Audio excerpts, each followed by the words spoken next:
السلام علیکم ورحمۃ اللہ وبرکاتہ اقول وباللہ توفیق رب اشرح لی صدری ویسر لی امری واحلل عقدۃ من لسانی یفقہوا قولی۔ آج ہم اپنی اس کورس کی آخری کتاب کا پہلا لیکچر پڑھنے جا رہے ہیں الحمدللہ۔ جو رمضان میں ہم نے شروع کیا اور اس سے پہلے ہم اصول الثلاثہ القواعد الاربعہ اللہ کی توفیق سے پڑھ چکے ہیں۔ آپ کا ٹیسٹ بھی ہو چکا ہے الحمدللہ۔ اس کے نمبر انشاءاللہ جلدی شیئر کر دے جائیں گے۔ ریزلٹس کچھ اسٹوڈنٹس ہیں اور جو رہ گئے تھے وہ دیں گے نہ تو انشاءاللہ اکٹھا ہی ان کا شیئر کر دیا جائے گا۔ تو آج ہم جو کتاب پڑھنے جا رہے ہیں اس کا نام ہے عقیدہ واسطیہ۔ کتاب میں ہم نے اللہ کی توفیق سے مختلف فوائد جو ہیں کتاب کو کیٹاگرائز کیا فوائد کے اعتبار سے کہ ہر جملہ ہر لفظ جو امپورٹنٹ ہے اس پہ ہم نے نمبر لکھ دیا ہے اور تاکہ اس کا فائدہ بیان کیا جا سکے۔ پہلے لیکچر میں ہم انشاءاللہ 29 فوائد کا ذکر کریں گے، اور شیخ الاسلام ابن تیمیہ رحمہ اللہ نے اس کتاب کی ابتدا فرقہ ناجیہ یعنی اہل السنہ والجماعہ کے عقیدہ کو بیان کر کے کی ہے، اور ایمان مجمل جو ہے نا، ایمان کے ارکان وہ مجملاً بیان کیے ہیں۔ اس کے آگے چل کے پھر ایمان باللہ یعنی تفصیل آئی ہے، بالآخرہ ایمان بالآخرہ، تقدیر پر ایمان، اور کتاب کے آخر میں اہل سنہ کے اصول چند بیان کیے۔ یہ اس کا موٹا سا خلاصہ ہے۔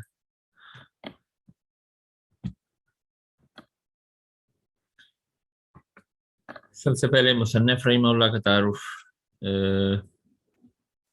مصنف کا نام ہے شیخ الاسلام ابو العباس احمد بن عبد الحلیم ابن تیمیہ رحمہ اللہ۔ شیخ الاسلام ان کا لقب ہے۔ اسلام کی ان کی جو خدمات ہیں، جو ان کی تصانیف ہیں، اور جس طرح ان سے آج تک فائدہ اٹھایا جا رہا ہے اور انشاءاللہ اٹھایا جاتا رہے گا، اس وجہ سے انہیں شیخ الاسلام قرار دیا گیا۔ اور ابو العباس ان کی کنیت ہے، نام ان کا احمد بن عبد الحلیم۔ انہیں الدمشقی الحنبلی بھی کہا جاتا ہے۔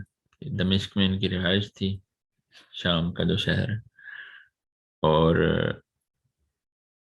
احمد بن حنبل رحمہ اللہ کی موافقت کرتے تھے مذہب میں۔ کتاب یہ عقائد پہ لکھی گئی ہے، اس میں نام سے بھی ظاہر ہے عقیدہ واسطیہ عقائد کی کتاب ہے، اور اس کا مین موضوع جو ہے وہ معرفت اللہ ہے، اللہ کی معرفت، یعنی اللہ کے اسماء و صفات۔ آج ہم اس کا مقدمہ اور اس کی ترجمہ اور تشریح پڑھیں گے۔ دو سلائیڈ میں انشاءاللہ ہم جو ہے نا وہ اپنا مکمل کریں گے آج کا سبق۔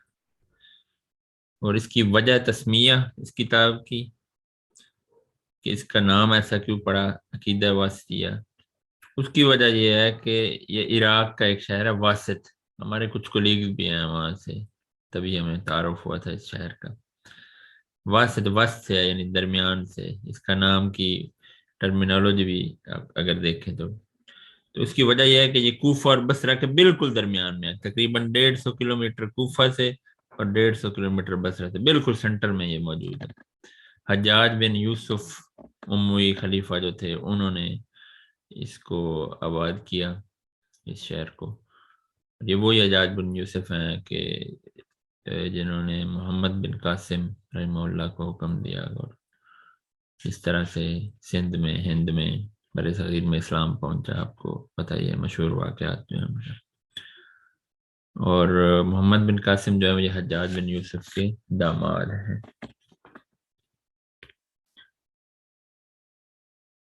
اب اس کی وجہ تسمیہ ہم پڑھ رہے تھے، تو یہ جو شہر ہے نا واسط، جس کا ہم ذکر کر رہے تھے، عراق کا شہر جو بصرہ اور کوفہ کے درمیان ہے، یہاں سے نا کچھ قاضی آئے، کچھ لوگ آئے امام ابن تیمیہ رحمہ اللہ کے پاس کہ آپ ہمیں کچھ عقائد پہ لکھ کے دیں ہمارے اہل و عیال کے لیے، ہمارے علاقے کے لوگوں کے لیے، کہ وجہ یہ تھی کہ اس وقت باطل فرق بڑے زور پر تھے، بہت زیادہ فرقے تھے، بہت زیادہ فرقے، جہمیہ اور معتزلہ اور اشاعریہ، ماتریدیہ، یہ جو جہمیہ اور معتزلہ تھے نا، انہوں نے اللہ کی صفات کا انکار کر دیا تھا۔ اللہ کی صفات، اس کی ڈیٹیل ہم آگے اس کتاب میں پڑھیں گے انشاءاللہ، کوئی امید ہے کہ 10 لیکچر میں یہ مکمل ہو جائے گی۔ تو انہوں نے اللہ کی صفات کا انکار کر دیا، معتزلہ اور جہمیہ نے، اور اشاعریہ اور ماتریدیہ جو تھے، انہوں نے اللہ کی صفات کی تعویل کی، باطل تعویل کی انہوں نے۔ تو وہ لوگ آئے اور ابن تیمیہ رحمہ اللہ کہا کہ ہمیں کچھ لکھ کے دیں آپ عقائد پہ۔ تو ابن تیمیہ رحمہ اللہ عصر کی نماز پڑھ کے بیٹھے اور مغرب تک یہ کتاب لکھ دی۔ اللہ اکبر۔ اور آپ دیکھیں گے کہ کیسی نایاب کتاب ہے، کیسے آیات کے استدلال، کیسے احادیث کے استدلال کیے گئے ہیں،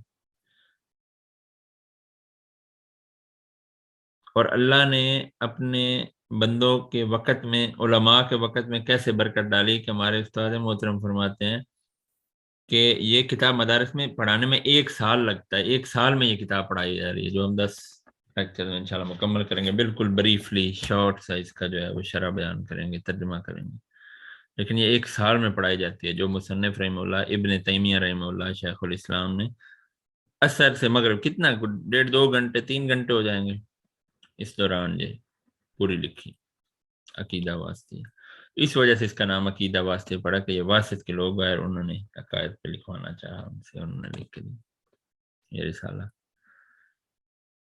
وجہ تعلیف بھی آپ کے سامنے ہے کہ کیوں یہ لکھی گئی، باطل جو فرق تھے ان کے رد کے لیے امام ابن تیمیہ رحمہ اللہ نے اس کتاب کو لکھا۔ اچھا، اس کتاب کا موضوع جیسے میں نے آپ کو بتایا کہ معرفت اللہ ہے، اور معرفت اللہ میں بھی آپ کو پتا ہے کہ توحید کی 3 اقسام ہے: توحید ربوبیت، توحید الوہیت اور توحید اسماء و صفات۔ سب سے پہلے تو ہمارے استاد فرماتے ہیں کہ جو کسی چیز کی تعریف یاد کرنی ہو نا، کسی کے بارے میں، کسی لفظ کے بارے میں، کسی جملہ کے بارے، کسی شے کے بارے، اس کی ٹرمینالوجی ہے نا، اس کو فوکس کر رب، توحید ربوبیت یعنی اللہ کا رب ہونا، توحید الوہیت اللہ کا الہ معبود ہونا، توحید اسماء و صفات اللہ کی اسماء و صفات، اللہ کے ناموں اور اس کی صفات میں کسی کو شریک نہ ٹھہرانا۔ تو اس کتاب کا جو مین فوکس ہے نا، وہ توحید اسماء و صفات پہ ہے۔ اس کی ایک وجہ یہ بھی ہے کہ بعض علماء نے یہ کہا کہ جو توحید ربوبیت اور الوہیت ہے نا، ان کی بنیاد اصل میں اسماء و صفات پر ہے۔ مثال کے طور پہ جیسے اللہ بصیر ہے، اگر اس پر ایمان ہو جائے کسی شخص کا کہ اللہ بصیر ہے، اللہ مجھے دیکھ رہا ہے ہر وقت، تو وہ گناہ سے بچنے کی کوشش کرے گا کہ نہیں کرے گا؟ اللہ کی صفت معیت ہے، اس کا اگر کسی کو یقین ہو جائے، اس کے دل میں پختہ میں اللہ میرے ساتھ ہے، کیفیت اس کی جو بھی ہے وہ اللہ ہی جانتا ہے، لیکن اللہ میرے ساتھ ہے، تو وہ گناہ سے بچنے کی کوشش کرے۔ اب اس کا اگر بالکل ہی ختم کر دیا جائے، جیسے معتزلہ اور جہمیہ نے کہا کہ اللہ کی صفات جائیں وہ ختم، اگر صفات ختم کر دی جائیں تو احساس ہی نہیں رہے گا کہ اللہ بصیر ہے بھی نہیں، اللہ تو مجھے دیکھ نہیں رہا، اللہ میرے ساتھ ہی نہیں ہے، تو پھر وہ کس قسم کی، وہ کیسے گناہوں سے بچنے کی کوشش کرے گا، یا اس کے گناہوں کے بچنے کا خیال اس کے دل میں کیسے آئے گا؟ تو اس کتاب کا جو مین موضوع ہے نا، وہ توحید اسماء و صفات ہے، اور اس کے علاوہ بھی اہل سنہ والجماعہ کے اصول بیان کیے گئے۔ وہ آگے چلتے ہیں جی۔ مصنف رحمہ اللہ مقدمہ لے کے آئے ہیں، بسم اللہ الرحمن الرحیم۔ اب بسم اللہ لانے کی نا 2 بڑی وجوہات ہیں، بلکہ 3 کہہ لیں۔ نمبر 1 یہ کہ یہ قرآن کی بھی ابتدا ہے، کہ قرآن کی ہر صورت جو ہے سوائے سورۃ توبہ کے وہ بسم اللہ الرحمن الرحیم سے شروع ہو رہی ہے۔ دوسری یہ کہ یہ رسول اللہ صلی اللہ علیہ وسلم کی ابتدا ہے، کہ آپ نے جتنے بھی بادشاہوں کو خطوط لکھے مختلف ممالک کے، سکندریہ کے، فارس کے، روم کے، تو ان کو جب خط لکھا تو ابتدا بسم اللہ سے کی۔ بلکہ آپ قرآن میں بھی دیکھیں تو سلمان علیہ السلام نے بھی جب خط لکھا تو اس کی بھی ابتدا جو ہے وہ ملکہ کو خط لکھا بسم اللہ الرحمن سے ہی کی۔ اور اس کے بعد ایک اور وجہ بھی ہے کہ ایک حدیث ہے سنن ابو داؤد میں، حالانکہ اس پہ کچھ کلام بھی ہے لیکن بعض علماء نے اس کو صحیح بھی قرار دیا ہے، کہ رسول اللہ صلی اللہ علیہ وسلم نے فرمایا کل امر ذی بال لا یبدأ فیہ بحمد اللہ فہو اقطع، کہ ہر وہ چیز جو جس کی ابتدا اللہ کی حمد سے نہ کی جائے نا فہو اقطع، تو وہ منقطع ہے، وہ امر منقطع ہے، وہ عمل منقطع ہے، یعنی اس میں برکت نہیں رہے گی۔ تو یہ 3 وجوہات ہیں مصنف رحمہ اللہ اس کو بسم اللہ سے ابتدا کر رہے ہیں۔ ایک یہ کہ قرآن کی ابتدا، دوسری نبی مکرم صلی اللہ علیہ وسلم کی ابتدا، اور تیسرا وہ بھی رسول اللہ صلی اللہ علیہ وسلم کی ابتدا ہے کہ آپ کی حدیث کے مطابق جس کام کو اللہ کی حمد سے نہ شروع کیا جائے اس میں خیر و برکت نہیں رہتی۔ اچھا، یہ جو لفظ ہے نا اللہ، جس پہ فائدہ نمبر 4 جو ہے اللہ، اسے لفظ الجلالہ بھی کہتے ہیں، یا اردو میں کہتے ہیں لفظ جلالہ۔ تو عقائد کی کتب میں بار بار آتا ہے یہ لفظ الجلالہ، لفظ الجلالہ۔ تو جہاں پہ بھی یہ لکھا ہے نا لفظ الجلالہ، تو اس سے مراد یہی ہے اللہ، اللہ کا لفظ اس سے مراد ہے لفظ الجلالہ۔ اللہ کا لغوی معنی یہی ہے کہ جس کی عبادت کی جائے، یہ معلوق کے معنی میں ہے، اسم مفعول ہے۔ اس میں الہ کسے کہتے ہیں؟ لا معبود بحق الا اللہ۔ معبود تو بہت ہیں، کئی قسم کے معبود ہیں جن کی عبادت کی جاتی ہے، بتوں کی بھی عبادت کی جاتی ہے، بندوں کی، انسانوں کی عبادت کی جاتی ہے، کئی ایسے مذاہب جانوروں کی عبادت کرتے ہیں، سورج کی، چاند کی عبادت کرتے ہیں، لیکن جو حق کے ساتھ معبود ہے وہ اللہ رب العالمین ہے۔ تو اس میں اللہ کی صفت معبود ہے۔ اچھا، ایک اور بات ہے کہ ہر وہ نام جس میں اللہ کی کوئی نہ کوئی صفت پائی جائے نا، تو اسے ہی اللہ کا نام قرار دیا۔ مثال کے طور پہ ایک حدیث میں آتا ہے کہ اللہ نے کہا انا العصر، کہ میں عصر ہوں، میں زمانہ ہوں۔ اللہ نے خود کو زمانہ بھی کہا ہے کہ جو انسان ہے وہ زمانے کو گالی دیتا ہے، حالانکہ میں ہی زمانہ ہوں۔ تو علماء کرام نے بیان کیا ہے، محدثین نے اس بات کو بیان کیا ہے کہ عصر جو ہے نا یہ اللہ کا نام نہیں ہے۔ اس کی وجہ کیا ہے کہ اس میں اللہ کی کوئی صفت نہیں آتی۔ تو جو بھی نام آج کل لوگوں نے طرح طرح کے نام گاڑ رکھے ہیں اللہ کے لیے، مطلب کچھ باطل فرق ایسے ہیں، تو اللہ کا نام وہی ہوگا جس میں اللہ کی کوئی نہ کوئی صفت موجود ہے۔ آگے الرحمن، یہ جو صرف و نحو کے طالب علم شاید جانتے ہوں، لیکن سرسری آپ کو بیان کر دیتے ہیں کہ یہ فعلان کے وزن پر ہے۔ فعلان یہ نا سانچے ہوتے ہیں، سانچے جن میں حرف کو ڈھالا جاتا ہے اور اس کے مطابق پھر اس کا معنی اور اس کی آگے تشریح بیان کی جاتی ہے۔ فعلان کے وزن پر ہے، اور اس میں مبالغہ پایا جاتا ہے کہ یعنی بہت زیادہ، اللہ بہت زیادہ رحم کرنے والا۔ آپ نے جب بسم اللہ کا ترجمہ بھی کرتے ہیں تو ہم کیا کرتے ہیں؟ بسم اللہ الرحمن الرحیم، اللہ کے نام کے ساتھ جو بہت زیادہ رحم کرنے والا ہے اور بڑا مہربان ہے، یعنی یہ رحمان میں مبالغہ پایا جاتا ہے، فعلان کے وزن پر ہے، اللہ کا صفاتی نام ہے، اور یہ اس کی صفت رحمہ پر دلالت کرتا ہے، یعنی وسیع رحمت پر دلالت کرتا ہے۔ اور اس سے اگلا ہے الرحیم، تو یہ وزن جو ہے نا یہ فعیل پہ ہے، اس کا وزن فعیل پہ، فا عین یا لام، فعیل، پیچھے تھا فعلان، فا عین لام الف نون، فعلان پر۔ تو الرحیم فعیل کے وزن پہ ہے، اور اس میں تسلسل پایا جاتا ہے، فعیل کے وزن میں تسلسل پایا جاتا ہے۔ تو معنی کیا ہوا کہ الرحمن بہت زیادہ رحمت والا، الرحیم تسلسل کے ساتھ رحمت والا۔ بعض لوگوں نے اس کے بارے میں یہ بھی لکھا ہے کہ الرحمن سے مراد کہ اس کی جو ہے وہ عمومی رحمت ہے جو سب کے لیے ہے، اور الرحیم سے مراد یہ مومنوں کے لیے ہے۔ ایک یہ بھی اس کی تعبیر کی جاتی ہے کہ الرحمن جو سب کے لیے رحمان ہے، جس کی رحمت سب کے لیے ہے، اور الرحیم خصوصاً قیامت کے دن کے جس دن وہ مومنوں کو، مسلمانوں کو جنت میں داخل کرے۔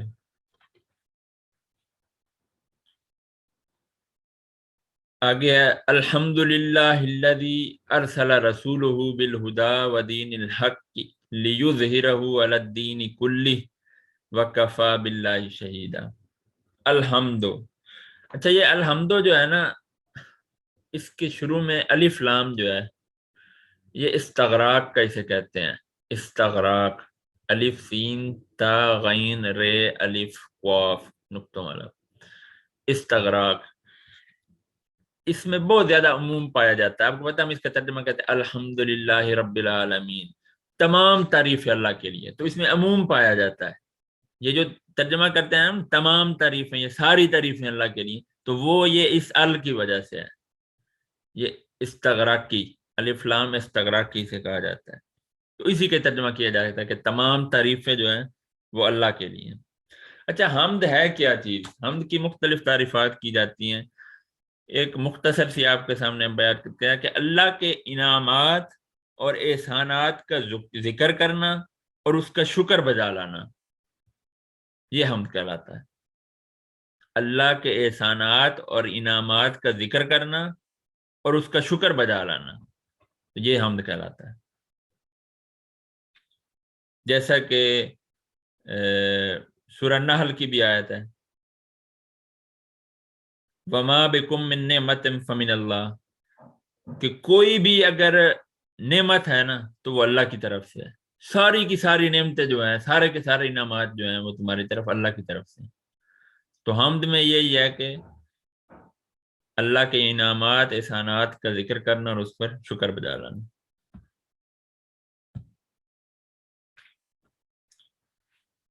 اچھا اب اگلی چیز دیکھیں کہ تعریف مصنف رحمہ اللہ نے بیان کی ہے، اور پھر اس کے بعد کس نعمت کا شکر ادا کر رہے ہیں؟ ارسل رسولہ بالہدی، کہ سب سے بڑی نعمت جو ہے نا، اللہ کی سب سے بڑی نعمت جو ہے وہ کیا ہے کہ اس نے رسول اپنا بھیجا۔ یہ بہت بڑی نعمت ہے اللہ کی، جیسے اللہ قرآن میں فرماتے ہیں لَقَدْ مَنَّ اللَّهُ عَلَى الْمُؤْمِنِينَ إِذْ بَعَثَ فِيهِمْ رَسُولًا، کہ اللہ نے مومنوں پر احسان کیا، لقد من اللہ نے مومنوں پر احسان کیا کہ ان میں رسول بھیجا۔ اللہ کی سب سے بڑی نعمت ہے کہ اللہ نے رسول بھیجا۔ آپ دیکھ لیں کہ جس زمانہ میں رسول اللہ صلی اللہ علیہ وسلم آئے، ہمارے استاد حافظ اللہ فرماتے ہیں کہ اس دور کے بارے میں کوئی اور برائی، کوئی اور بات نہ کی جائے، فقط اس کا نام ہی کافی ہے کہ وہ کتنا برا دور تھا۔ اسے الزمن الجاہلی کہتے ہیں کہ جہالت کا دور تھا وہ، اور کوئی بھی نہ برائی بیان کی جائے تو یہی اس کا نام، کیا کہتے ہیں کہ نام ہی کافی ہے۔ اتنے برے دور میں اللہ نے اتنا بڑا احسان کیا کہ اپنے نبی کو بھیجا، اپنے رسول کو بھیجا، ارسل رسولہ بالہدی، اپنے رسول کو بھیجا۔ اور رسول کی کیا تعریف ہے؟ ہم نے پچھلی بھی کتب میں پڑھا کہ عموماً یہی کہا جاتا ہے کہ رسول وہ ہے کہ جسے اللہ اپنا پیغام دے، اللہ اس پر وحی کرے اور پھر اسے تبلیغ کا حکم دے، اسے تبلیغ کی بھی اجازت دے۔ اور نبی کیا ہے کہ اسے اللہ اپنا پیغام تو دے لیکن اسے اپنی تبلیغ کی اجازت نہیں دی جائے، تبلیغ کا حکم نہ دیا جائے۔ بالہدی، ہدایت سے کیا مراد ہے؟ ہدایت سے مراد ہے علم نافع، وہ علم جس کا سوال رسول اللہ صلی اللہ علیہ وسلم کرتے تھے۔ آپ کو یاد ہے بڑی مشہور دعا رسول اللہ صلی اللہ علیہ وسلم سے ثابت ہے، ہم بھی وہ پڑھتے ہیں، اکثر لوگوں کو یاد ہے، اللہم انی اسألک علما نافعا وعملا متقبلا ورزقا طیبا۔ تو معلوم ہوا کہ علم کی دو اقسام ہیں، ایک علم نافع اور ایک علم غیر نافع۔ اچھا نافع علم جو ہے، اگر اس کی بھی ڈیٹیل ہے تھوڑی، اس کی دو طرح سے تھوڑی وضاحت کی جاتی ہے۔ ایک تو یہ ہے کہ علم نافع وہ ہے جس کی اساس قرآن و سنت پر ہو، یعنی جس کی بنیاد قرآن و سنت ہو، دین کا علم جو ہے نا، یہ علم نافع ہے۔ اور دوسرا، بعض لوگوں نے یہ بیان کیا کہ علم نافع وہ ہے کہ جس کے ساتھ عمل بھی ہو۔ اگر علم کے ساتھ عمل نہیں ہے نا، اگر آپ کے پاس علم ہے اور اس پہ آپ عمل نہیں کر رہے، یعنی عالم با عمل نہیں ہے، آپ کے پاس علم ہے عمل نہیں کر رہے، تو وہ علم نافع نہیں ہے۔ علم کے ساتھ اگر عمل ہے تو اس کو علم نافع کہا جائے گا۔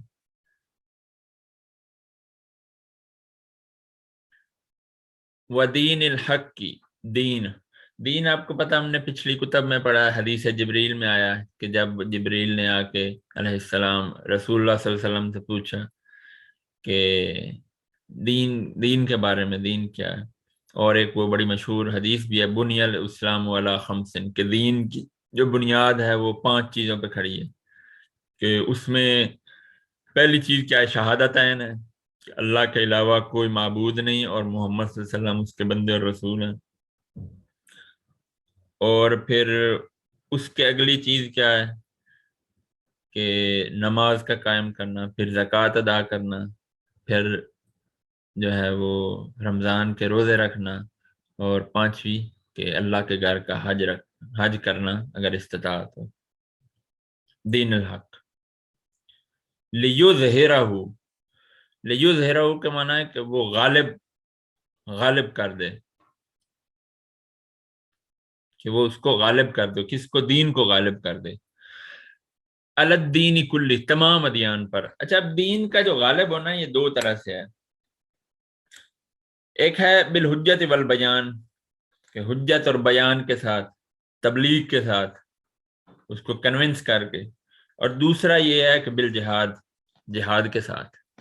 اب ضروری نہیں ہے کہ ہر وقت ہی جہاد جو ہے وہ ہر جگہ پہ جاری ہو، اس بات میں کوئی شک نہیں ہے کہ جہاد قیامت تک جاری رہے گا، لیکن یہ نہیں ہے کہ ہر وقت، ہر لمحہ، ہر سیکنڈ جو ہے وہ جہاد ہو رہا ہے، قتال ہو رہا ہے۔ جہاد کا قیامت تک باقی رہنا، امام بخاری رحمہ اللہ اس پر حدیث لائے ہیں کہ جہاد قیامت تک جاری رہے گا، اور نیچے فرمایا کہ رسول اللہ صلی اللہ علیہ وسلم نے فرمایا وُضِعَ الْخَيْرُ فِي نَوَاصِيَ الْخَيْلِ إِلَى يَوْمِ الْقِيَامَةِ، کہ گھوڑے کی پیشانی سے قیامت تک خیر لکھ دی گئی ہے، یعنی گھوڑا جو جہاد میں گھوڑا استعمال ہوتا ہے نا، تو اس سے امام بخاری رحمہ اللہ نے دلیل پکڑی ہے کہ جہاد جو ہے، قتال جو ہے، یہ قیامت تک جاری رہے گا۔ وُضِعَ الْخَيْرُ فِي نَوَاصِيَ، نواسی کہتے ہیں ماتھے کو، پیشانی کے جو آگے گھوڑے کے بال گرے ہوتے ہیں نا پیشانی والے، اسے کہ وضع کر دی گئی ہے، خیر جو ہے وہ لکھ دی گئی ہے گھوڑے کی پیشانی سے قیامت تک۔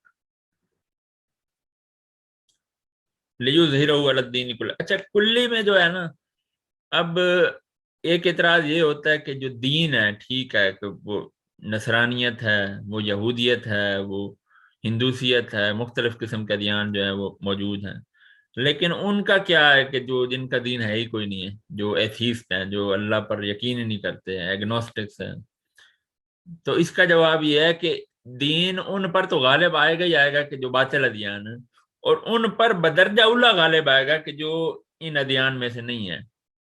دین کا مطلب محض یہ نہیں ہے کہ کوئی کسی کتاب کا فالوور ہو، کوئی کسی چیز کا فالوور ہو، کوئی کسی کی عبادت کر رہا ہو، کوئی بھی جس طریقے کے ساتھ زندگی گزار رہا ہے وہ اپنے مذہب پہ ہے، وہ اپنے دین پر ہے، وہ اپنے رستے پہ چل رہا ہے،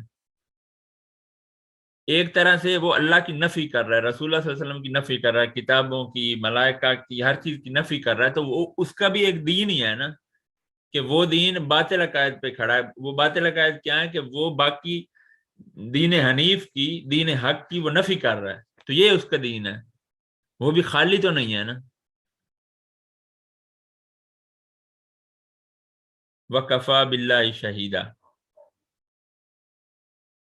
اور اس پر اللہ کی گواہی کافی ہے۔ کس پر؟ کہ تمام تعریفیں اللہ کے لیے ہیں، اس پر اللہ کی گواہی کافی ہے۔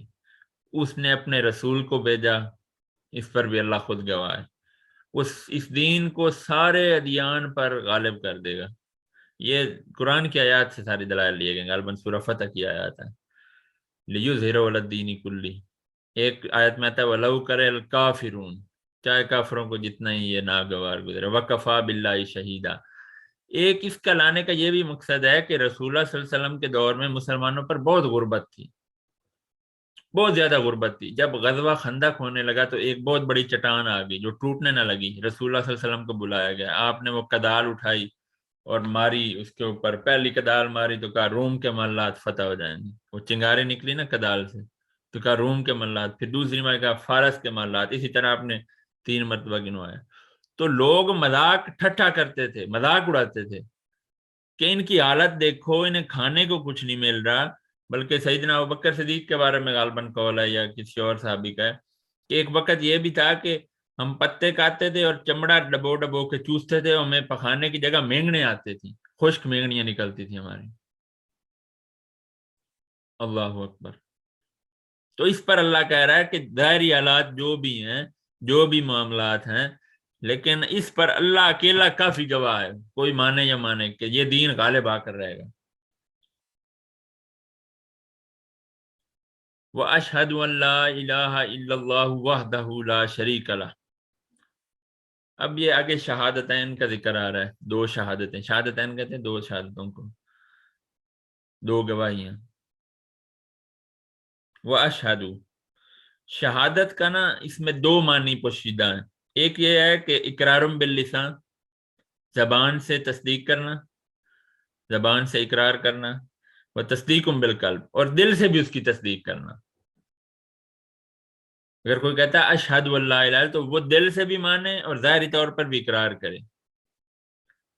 اگر ان دونوں میں سے کوئی خالی ہوگا تو اس کی شہادت نہیں مانی جائے گی۔ مثال کے طور پہ عبداللہ بن ابی یا باقی منافقین ظاہری طور پہ اقرار کرتے لیکن دل میں کچھ نہیں تھا، دل سے خالی تھے، وہ منافق تھے، تو ان کی شہادت قبول ہوئی نہیں ہوئی، بلکہ ان کی تو جنازہ پڑھنے سے بھی رسول اللہ کو منع کر دیا گیا، ان کی قبر پہ جانے پہ بھی منع کر دیا گیا۔ رسول اللہ صلی اللہ علیہ وسلم کو سورۃ توبہ میں اللہ نے فرمایا وَلَا تَقُمْ عَلَىٰ قَبْرِهِ، ان کی قبر پر بھی نہیں آپ نے جانا، وَلَا تُصَلِّ عَلَىٰ أَحَدٍ مِّنْهُمْ مَاتَ أَبَدًا، اور ان پر کسی ایک پر بھی نماز آپ نے نہیں پڑھنی، نماز جنازہ ابدا کبھی بھی نہیں پڑھنی آپ نے۔ اور ایک ہے کہ دل سے مانتے ہیں لیکن اقرار نہیں کرتے۔ اب کئی یہ ابو جہل وغیرہ یا رسول اللہ کے چچا دیکھ لیں یا اور کتنے جو مشرکین مکہ میں تھے جو مانتے تھے کہ یہ اللہ کا سچا، یہودیوں کو دیکھ لیں، یعرفونہ کما یعرفون ابناہم، رسول اللہ صلی اللہ علیہ وسلم کو، قرآن کو ایسے پہچانتے تھے کہ جیسے اپنے بیٹوں کو پہچانتے ہیں، یعنی اتنا انہیں یقین تھا لیکن اقرار نہیں کرتے تھے۔ تو شہادت میں دونوں چیزوں کا ہونا ضروری ہے، اقرار باللسان، زبان سے اقرار، اور تصدیق بالقلب، اور دل سے بھی اس کا یقین، دل کی بھی اس کی تصدیق۔ اور اس میں شیخ عبداللہ ناصر رحمانی حفظہ اللہ بہت بڑے محدث، وہ فرماتے ہیں کہ اس میں ایک تیسری چیز بھی ہے کہ عمل سے بھی ظاہر کر کے دکھایا جائے۔ ایک بندہ شہادت دیتا ہے کہ اللہ کے علاوہ کوئی معبود نہیں، لیکن پھر وہ کسی اور کے قدموں پہ جھکا کھڑا ہے، تو عمل سے تو اس نے نفی کر دی، دل سے بھی ہو سکتا ہے مان رہو اور اقرار بھی کر رہا ہو لیکن عمل سے اس نے نفی کر دی۔ تو تیسری چیز یہ شیخ عبداللہ ناصر رحمانی حافظ اللہ وہ اس میں ایڈ کرتے ہیں کہ عمل سے بھی وہ ظاہر کر کے دکھائے۔ لا الہ الا اللہ وحدہ لا شریک، اب یہ کہنا کافی تھا کہ لا الہ الا اللہ، اللہ کے علاوہ کوئی معبود نہیں ہے، لیکن آگے مزید اس کی تاکید لے کے آئے، وحدہ، اکیلا، وہ اکیلا ہے۔ یہ جو لا الہ الا اللہ ہے نا، یہ نفی کر رہا ہے، اور الا اللہ یہ اس بات کر رہا ہے کہ کوئی بھی الہ نہیں ہے، کوئی معبود نہیں ہے سوائے اللہ کے، وحدہ وہ اکیلا ہے، لا شریک لہ اس کا کوئی شریک نہیں۔ یہ جو لا شریک لہ ہے نا، یہ لا الہ الا اللہ کی تاکید آ گئی یہاں پہ، یعنی اس کو مزید پختہ کر دیا اس بات سے، لا الہ الا اللہ، کوئی الہ نہیں ہے، لا شریک لہ اس کا کوئی شریک ہے ہی نہیں، یعنی اللہ کے علاوہ جب کوئی اور الہ ہے ہی نہیں تو پھر اس کا شریک ہی کوئی نہیں ہے۔ اور وحدہ جو ہے یہ الا اللہ کی تاکید آ گئی کہ سوائے اللہ کی کوئی الہ نہیں، یعنی اکیلا ہے وہ، وحدہ مزید اس نے اس بات کو پختہ کر دیا کہ اللہ اکیلا ہی ہے۔ بات سمجھ آئی کہ لا الہ الا اللہ کی تاکید جو ہے وہ لا شریک لہ ہو گیا، اور الا اللہ کی تاکید وحدہ ہو گیا، اور پھر اس پورے کلمے کی تاکید آگے کی اقرارم بہی و توحیدہ، اور پھر اس کا اقرار کیا جائے، یہ پچھلے پورے کلمے کی تاکید آگے مزید آ گئی کہ اس کا اقرار کرے بہی توحیدہ، توحید کے ساتھ اللہ کو اکیلا جانتے ہوئے اس کا اقرار کیا جائے۔ اس کے بعد دوسری شہادت ہے وَأَشْهَدُ أَنَّ مُحَمَّدًا عَبْدُهُ وَرَسُولُهُ۔ اللہ اکبر۔ شہادت میں وہی بات آ گئی، اقرار باللسان و تصدیق بالقلب، کہ زبان سے اقرار اور دل سے اس کی تصدیق، اور پھر جیسے محدث کا ہم نے قول آپ کو بتایا کہ عمل سے بھی ثابت کرے. محمدن، اچھا محمد جو نام ہے نا یہ بڑا ہی کمال نام ہے. محمد کا مطلب ہے تعریف کے قابل، تعریف کے لائق جو نا. اب جو مشرکین مکہ تھے نا یہ محمد صلی اللہ علیہ وسلم کو گالیاں دیتے تھے، معاذ اللہ ثم معاذ اللہ، گالیاں دینا، برا بلا کہنا آپ کو، یعنی بہت برا سلوک کرتے تھے آپ سے. تو بعض لوگوں نے انہیں کہا کہ تم انہیں اسے گالیاں دیتے ہو جبکہ اس کا تو نام بھی محمد ہے، تعریف کیا گیا، تم کہتے ہو کہ محمد کو ایسے ہو محمد، حالانکہ تم اپنے منہ سے اس کی تعریف کر رہے ہو صلی اللہ علیہ وسلم. تو اس کے نام کا تو مطلب ہی یہی ہے کہ تعریف کے قابل. تو انہوں نے کیا کیا کہ نام بدل کے آپ کا نام مزمم رکھ دیا، معاذ اللہ. مزمم کا مطلب ہوتا ہے مذمت کیا گیا. اب وہ کیا کہتے ہیں کہ مزمم نے ایسے کیا، مزمم نے ایسے کیا، معاذ اللہ، اپنی طرف سے وہ رسول اللہ صلی اللہ علیہ وسلم کو گالیاں دے دیتے ہیں. تو رسول اللہ صلی اللہ علیہ وسلم کو جب یہ بات پتہ چلی نا تو آپ صلی اللہ علیہ وسلم نے فرمایا کہ دیکھو اللہ نے کیسے انہیں مجھ سے ہٹا دیا ہے کہ یسبون مزممن وانا محمد، کہ یہ مزمم کو گالیاں دیتے ہیں حالانکہ میں تو محمد ہوں. یعنی یہ مجھے تو گالیاں دے ہی نہیں رہے ہیں، یہ تو کسی مزمم کو گالیاں دے رہے ہیں، پتہ نہیں وہ کون مزمم ہے. اللہ نے کیسے رسول اللہ صلی اللہ علیہ وسلم کی حفاظت کی کہ ان کی اپنی تدبیر ہی ان پر الٹ گئی. اور آپ کا نسب بہت بلند تھا، محمد ابن عبداللہ، اور آپ کو پتہ ہے ابن عبد المطلب ابن ہاشم، یہ سارا جو ہے. تو نبی جو ہے یعنی کہ نسب سب سے بہترین، نام سب سے بہترین، اوصاف سب سے بہترین. یعنی رسالت جس کو دی گئی اس وقت بلکہ آج تک امام الانبیاء کائنات میں رسول اللہ صلی اللہ علیہ وسلم سے بڑھ کے عزت والا کوئی نہیں. میں آپ کو حدیث سناتا ہوں کہ جب براق لایا گیا نا، براق وہ سواری جس پر رسول اللہ صلی اللہ علیہ وسلم کو بٹھا کے معراج کروایا گیا، سفر کروایا گیا آسمانوں کا اور بیت الحرام سے مسجد اقصی کی طرف، وہ سارا جو بنی اسرائیل، سورہ بنی اسرائیل میں موجود ہے. جب وہ لائے گئے، اب رسول اللہ صلی اللہ علیہ وسلم کی کتنی عزت ہے، کائنات میں سب سے زیادہ اشرف اعلیٰ رسول اللہ صلی اللہ علیہ وسلم ہے مخلوقات میں سے. تو اس کی دلیل آپ کو حدیث بیان کر رہا ہوں. جب براق لایا گیا نا تو سواری کی عادت ہوتی، گھوڑا ہو یا گدھا ہو یا کسی بھی سواری پہ بیٹھنے لگے نا تو وہ تھوڑا تنگ کرتی ہے، مطلب تھوڑا اٹکل کرتی ہے، تھوڑا اکڑ کرتا ہے جانور، ہلتا جلتا ہے، بیٹھنے میں مشکل ہوتی ہے. اب وہ براق تھا، اس کی اتنی سپیڈ، اس کی سپیڈ کے بارے میں آتا ہے کہ اس کا ایک قدم اتنا تھا جتنی اس کی نگاہ تھی، یعنی اتنی سپیڈ میں ہوتا تھا. تو اس نے نا وہ تھوڑا تنگ کیا، مطلب تھوڑا ہلا جلا رسول اللہ چڑھتے وقت. تو جبرائیل علیہ السلام نے اس سے جھڑکا، کہا کہ ابھی محمد انتفل آدھا، تو محمد کے ساتھ ایسا کر رہا ہے صلی اللہ علیہ وسلم. اللہ کی قسم، اللہ کے ہاں اس سے زیادہ عزت والا بندہ آج تک تجھ پر سوار ہی کوئی نہیں ہوا. تو جو براق ہے وہ شرم سے پانی پانی ہو گیا، پسینہ چھوٹ گیا اس کا کہ یہ میں نے کیا کر دیا، کس بندے کے ساتھ ایسی حرکت کر دی. یعنی اتنی افضل ہستی محمد صلی اللہ علیہ وسلم ہے کہ جبرائیل نے بتایا کہ اللہ کے نزدیک، جبرائیل وہی ہیں جو تمام انبیاء کے پاس وہی لے کر آتے تھے، اس نے بتایا براق کو، اس حدیث سے ثابت ہوا کہ اللہ کے نزدیک براق پر، تجھ پر آج تک محمد سے بڑھ کر عزت والا کوئی نہیں بیٹھا صلی اللہ علیہ وسلم. یہ غالباً جامع ترمذی کی روایت ہے.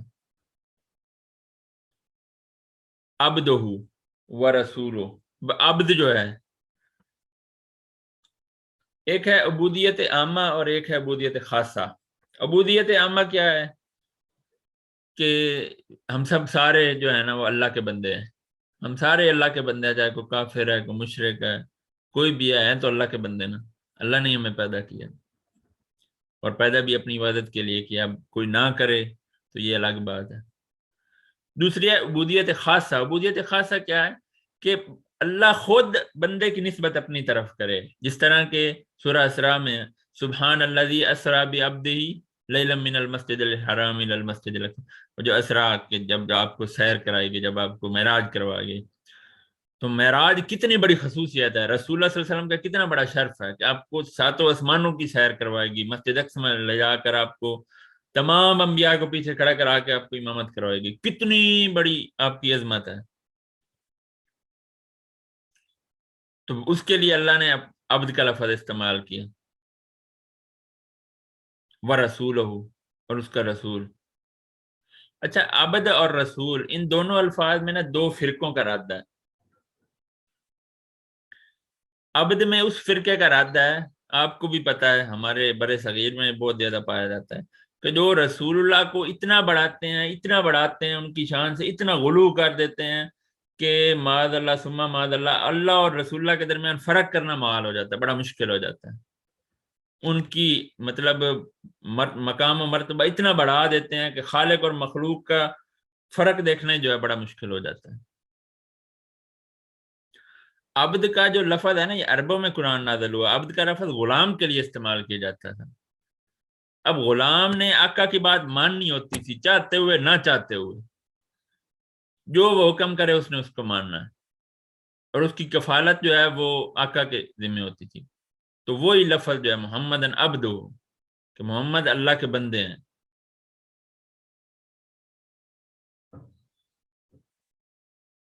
اچھا، عبد میں اس فرقے کا رد ہو گیا کہ جو رسول اللہ صلی اللہ علیہ وسلم کی شان میں اتنا غلو کرتا ہے، اتنا بڑھاتا ہے کہ اس کو اللہ کے ساتھ ملا دیتا ہے۔ وَرَسُولُهُ، اور رسول میں کس فرقے کا رد ہے؟ کہ جو محمد صلی اللہ علیہ وسلم کو رسول تو تسلیم کرتے ہیں، لیکن جب دین کی بات آتی ہے، کوئی معاملے کی بات آتی ہے، تو اس میں رسول اللہ صلی اللہ علیہ وسلم کے علاوہ کسی اور کی بات کی توجہ دیتے ہیں۔ آپ میری بات سمجھ رہے ہوں گے، اشارتاً میں بات کر رہا ہوں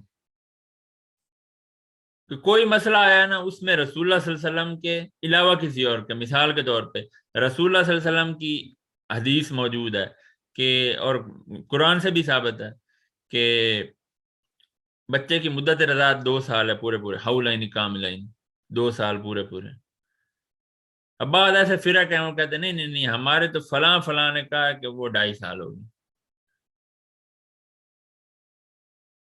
رسول اللہ صلی اللہ علیہ وسلم نے فرمایا کہ اونٹوں کے باڑے میں نماز نہیں پڑھنی، نہیں نہیں نہیں نہیں، ہمارے امام صاحب فلاں نے فرمایا کہ وہ جو ہے نا یہ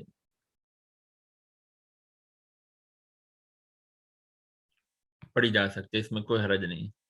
امام مالک رحمہ اللہ نے فرمایا، آپ مسجد نبی میں موجود ہوتے تھے، فرمانے لگے کہ رسول اللہ صلی اللہ علیہ وسلم کی قبر کے پاس تھے، کہا کہ اس قبر والے کے علاوہ نا، صاحب قبر، اس قبر والے کے علاوہ، یہ جو رسول اللہ صلی اللہ علیہ وسلم کی قبر کے بارے میں فرمایا کہ اس قبر والے کے علاوہ ہر بندے کی بات لی بھی جا سکتی ہے اور رد بھی کی جا سکتی ہے۔ جبکہ لوگ مانتے نہیں ہیں، لیکن چاہتے ہوئے نہ چاہتے ہوئے لوگوں کو انہوں نے رسول کے درجے پر فائز کر رکھا ہوتا ہے۔ حالانکہ صحابہ کلام میں اس طرح کی کوئی دلیل، آپ دیکھیں سیدنا عمر رضی اللہ عنہ، آج کل کے مولوی امام تو چھوڑے نا، سیدنا عمر بن خطاب رضی اللہ عنہ، کتنا ان کا مقام و مرتبہ، رسول اللہ کی حدیث موجود ہے کہ میرے بعد نبی ہوتا تو عمر ہوتا۔ پھر فرمایا کہ جو پہلی امتوں میں بعض لوگوں سے فرشتے کلام کرتے تھے، تو ہماری امت میں جن سے فرشتے کلام کو وہ عمر ہیں، انہیں الہام ہوتا تھا۔ اس طرح کی کتنی بڑی بڑی آیا۔ تو وہ حج تمتع کا واقعہ ایک آتا ہے کہ رسول اللہ صلی اللہ علیہ وسلم نے، یہ ہم نے کئی علماء سے سنا، روایات میں موجود ہے کہ رسول اللہ صلی اللہ علیہ وسلم نے نا حج تمتع کی اجازت دی، سیدنا عمر کا دور آیا نا، تو پتہ نہیں کیا بہرحال اس وقت کوئی مسئلات تھی، تو انہوں نے نا حج تمتع سے منع کر دیا۔ تو ان کے بیٹے جو ہیں عبداللہ بن عمر، انہوں نے وہ نہیں رکے۔ اب وہ شرطے یا جو بھی کوئی اس وقت موجود تھے حکومت کے لوگ، وہ آئے اور انہوں نے عبداللہ بن عمر کو کہا کہ بھئی تیرا بابا امیر المومنین وہ منع کرتا ہے اور تو کر رہا ہے۔ تو وہ کہنے لگے کہ بھئی تو نے کلمہ محمد رسول اللہ کا پڑھا ہے یا عمر بن خطاب کا پڑھا ہے؟ میرے باپ کا پڑھا تم نے۔ جہاں پہ رسول اللہ کی بات آ جائے نا، تو دوسرے بندے کی بات کی کوئی ویلیو نہیں رہتی ہے۔ اگر صلی اللہ علیہ وآلہ آلہ وصحبہ وسلم تسلیما مزیدا، صلی اللہ، یہ صلاۃ ہے نا کہ اللہ صلاۃ بھیجتا ہے۔ اس کے بارے میں نا صحیح بخاری میں ابو العالیہ رحمہ اللہ، ان کا قول موجود ہے، وہ فرماتے ہیں کہ اللہ کا رسول صلی اللہ علیہ وسلم پر درود بھیجنا، اس کا معنی یہ ہے کہ اللہ اپنے رسول کا ذکر ملأ الاعلیٰ میں کرتے ہیں۔ یہ فرشتوں کی سب سے معزز محفل ہے، سب سے اعلیٰ محفل جو ہے نا فرشتوں میں، اس میں رسول اللہ صلی اللہ علیہ وسلم کی تعریف اللہ بیان کرتے ہیں، اس میں اپنے نبی کا ذکر کرتے ہیں، تو اس سے مراد یہ ہے۔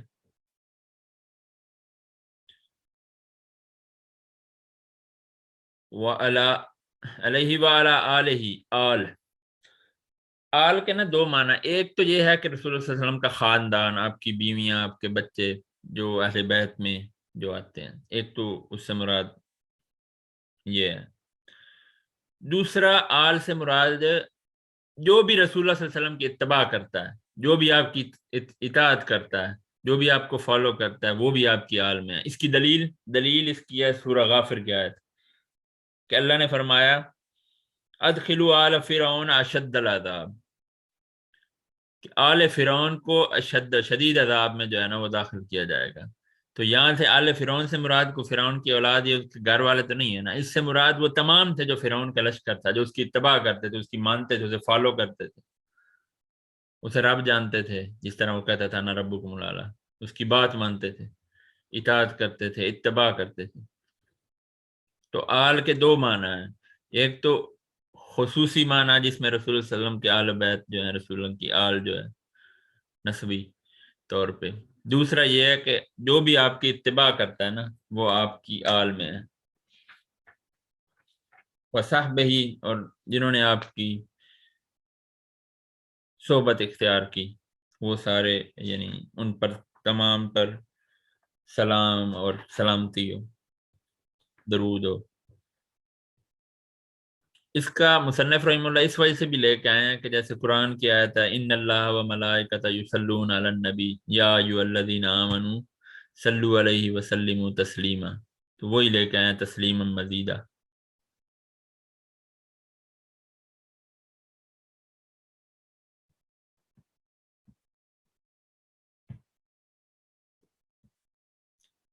اما بعد،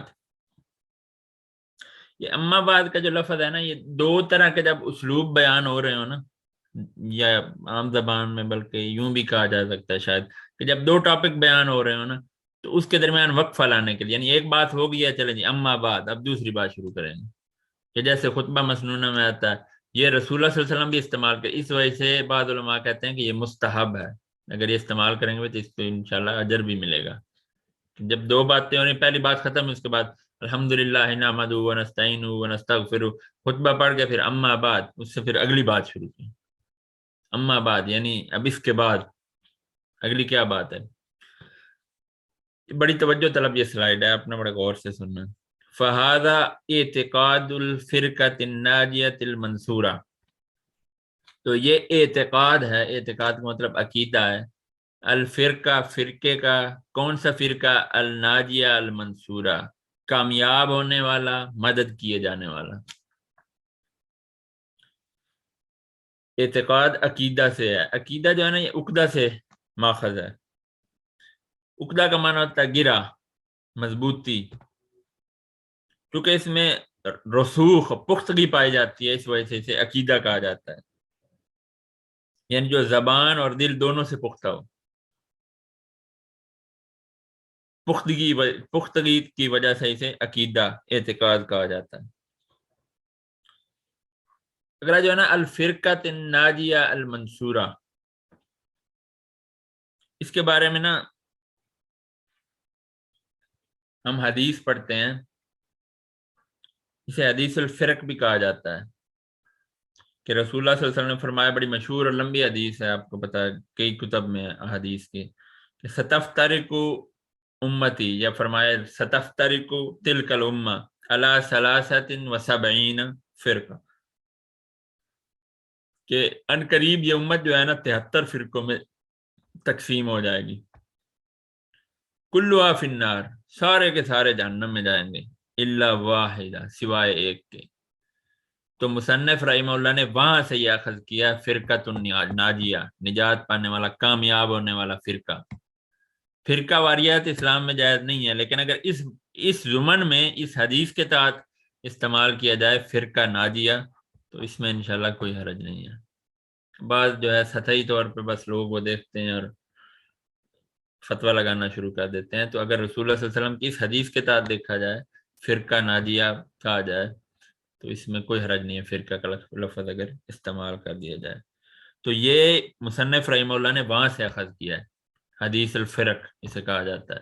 حدیث کی تقریباً ساری کتابوں میں یہ حدیث ہے، ساری نہیں تو اکثر میں تو آئی ہے یہ حدیث، بڑی لمبی حدیث ہے یہ. ستفترق تلک الامہ، یہ امت جو ہے نا قریب 73 فرقوں میں بڑھ جائے گی. کلها فی النار، سارے کے سارے جہنم میں جائیں گے.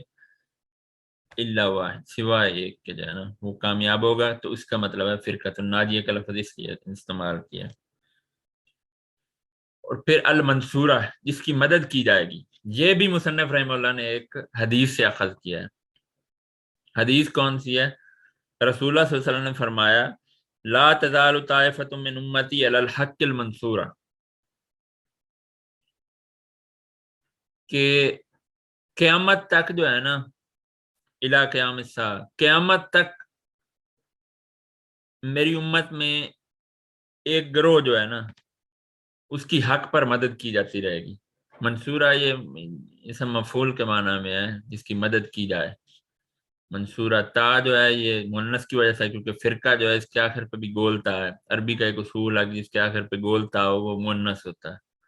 اس طرح ناجیہ، فرقہ، منصورہ، منصور اور منصورہ مؤنث. الفرقہ المنصورہ، کہ رسول اللہ صلی اللہ علیہ وسلم نے فرمایا کہ قیامت تک میری امت میں ایک گروہ کی جو ہے وہ حق پر مدد کی جاتی رہے گی، حق پر مدد کیا جائے گا، اللہ کی مدد اسے حاصل ہوگی. تو مصنف رحمہ اللہ نے یہ لفظ الفرقہ الناجیہ المنصورہ جو ہے، اب جہاں پہ بھی استعمال ہو آپ کو پتہ ہونا چاہیے کہ اس سے کیا مراد ہے. یہ حدیث الفرق سے دونوں باتیں ماخذ ہیں، کہ امت 73 فرقوں میں جو ہے وہ بٹ جائے گی، اور اس میں ایک جو ہے کامیاب ہونے والا، نجات پانے والا ہوگا، اور اس کی حق پر مدد کی جائے گی قیامت تک. تو یہ ہے الفرقہ الناجیہ المنصورہ. اچھا، اس کی وجہ کیا ہے کہ قیامت تک اس کی جو ہے وہ مدد کی جائے گی قیامت سے پہلے؟ اس کی وجہ یہ ہے کہ جو قیامت ہے نا اس کا ضرور شرار الخلق، سب سے بری مخلوق، سب سے برے لوگوں پر جو ہے نا وہ اس کا ظہور ہوگا قیامت کا. حدیث میں آتا ہے کہ یمن سے نا ایک بڑی خوبصورت، بڑی شاندار قسم کی جو ہے نا وہ یمن کی طرف سے ایک ہوا چلے گی، اور جس کے دل میں بھی رائی برابر بھی ایمان ہوگا نا یہ ہوا اس کی بغلوں تک چلی جائے گی، اور اس کی جو ہے نا روح قبض کر لی جائے گی. اس ہوا کے ذریعے سے وہ موت آ جائے گی انہیں. اس کے بعد جو بدترین لوگ جو ہے نا بچ جائیں گے، ان پر پھر قیامت کی جو میجر نشانیاں، جو بڑی بڑی نشانیاں ہیں، جو زلزلے اور مسح ہونا اور یہ سارے جو ہے نا یہ وہ ان پر جو ہے بڑی بڑی نشانیوں کا ظہور ہوگا. وہ بری ترین مخلوق ہوگی. اللہ اہل ایمان کو اس شر سے بچا لے گا. اہل سنت والجماع، اب امام پیچھے مصنف رحمہ اللہ نے الفرقۃ الناجیہ المنصورہ، فرقہ ناجیہ منصورہ کا لفظ استعمال کیا. آگے اب اہل السنہ والجماع، اہل السنہ والجماع کا لفظ استعمال کیا. اور اس میں اس کی بھی ڈیٹیل اسی حدیث الفرق میں ہی ہے، کہ جب رسول اللہ صلی اللہ علیہ وسلم نے بتایا کہ اس طرح 73 فرقے ہو جائیں گے، ایک ہے اس کی مدد کی جائے گی اور وہ کامیاب ہو. تو صحابہ نے پوچھا کہ من ہم یا رسول اللہ، وہ کون ہوگا، وہ کون سے لوگ ہوں گے، کون سا فرقہ ہوگا؟ تو آپ نے فرمایا ما انا علیہ و اصحابی. وہاں سے مصنف رحمہ اللہ نے یہ الفاظ جو ہیں وہ اخذ کیا، اہل سنہ والجماع. آپ نے فرمایا ما انا علیہ، جس پر میں ہوں. تو جس پر رسول اللہ صلی اللہ علیہ وسلم وہ کیا ہوگی؟ سنہ، کہ جو سنت پر چلنے والے ہوں گے، رسول اللہ صلی اللہ علیہ وسلم کی حدیث پر عمل کرنے، رسول اللہ کے طریقہ پر عمل کرنے والے ہوں گے. وہ اصحابی، اور جس پر میرے صحابہ کی جماعت ہوگی. تو اہل السنہ والجماع کا آج کل تو کئی فرقے ہیں وہ ٹائٹل لیے پھر رہے ہیں، اہل السنہ والجماع، اہل السنہ والجماع کی باتیں کر رہے ہیں، ایسے مال مار کے بیٹھے ہوئے ہیں. اور سب سے زیادہ جو نام نے آج فرقے جنہوں نے اپنا نام اہل السنہ والجماع رکھا ہوا ہے، وہ سب سے زیادہ سنت کی مخالفت بھی اس میں ہے. نماز سے لے کے ہر ایک، تقریباً ہی ہر ایک عمل میں دیکھ رہے ہیں مخالفت کر رہے ہیں. سب سے بڑی مخالفت تو یہ ہے کہ وہ حدیث کے مقابلے میں، محمد کریم صلی اللہ علیہ وسلم کے مقابلے میں، کہ جن کے نزدیک، جو اللہ کے نزدیک جن سے بڑھ کے عزت والا ہی کوئی نہیں ہے، ان کے مقابلے میں آج کل کے بندے کی بات کو لے آتے ہیں. ہمارے فلاں مولوی، ہمارے فلاں نے یہ کہ، ہماری فلاں کتاب، ہمارے فلاں فتوی کی کتاب میں یہ لکھا ہوا ہے جی. پھر آگے سے تعویلیں کرنا، وہ انہیں کیا، انہیں نہیں پتا تھا. وہ اتنے عالم تھے، انہیں بھی تو یہ حدیث پتہ ہی ہوگی نا، اس طرح کے ڈکوسرے لگانے. جبکہ اللہ سورہ حجرات میں کیا فرماتا ہے، یا ایھا الذین آمنوا لا تقدموا بین یدی اللہ ورسولہ، اللہ اور اس کے رسول سے آگے نہ بڑھو. اس کا صرف یہ مطلب نہیں کہ قدم آگے نہ بڑھاؤ، اس کا مطلب یہ ہے کہ جب محمد کریم صلی اللہ علیہ وسلم کی بات آ گئی، اللہ کا فرمان آ گیا، اللہ کا قرآن آ گیا، تو پھر تمہاری چو چرا کی کوئی حیثیت نہیں رہے گی. اور جیسے کئی علماء بھی بیان کرتے ہیں، بلکہ بعض کتابوں میں بھی آیا ہے کہ سیدنا ابوبکر صدیق سے وہ مشرکین کو موقع ملا نا، جب رسول اللہ صلی اللہ علیہ وسلم کو معراج کروائی گئی، تو وہ جب انہیں پتہ چلا، وہ مذاق اڑانے لگ گئے کہ کیسے ہو سکتا ہے کہ ایک بندہ کہہ جی کہ رات کے پیر میں وہ سارا اتنے اتنے آسمانوں کو اتنے اتنے بڑے واقعات سنا رہا ہے، کیسے ہو سکتا ہے معراج جو ہے. تو گئے اور انہوں نے کہا ابوبکر صدیق، اچھا یہ بتاؤ کہ کوئی اگر کہے کہ میں ایک رات کو ادھر گیا ہوں اقصی میں، اور پھر آسمان پہ گیا ہوں، پھر ایسے ہوا، یہ سارے واقعات تو کیا ہے؟ تو انہوں نے آگے سے، یعنی ابوبکر صدیق تھے وہ، انہوں نے آگے سے پوچھا یہ بتاؤ کہا کس نے؟ کہا کہ تمہارے دوست نے. کہا پھر سچ ہوگا. یہ ہے سنت کی فالوورشپ، کہ رسول اللہ صلی اللہ علیہ وسلم کی بات ہے، بس آمنا صدقنا.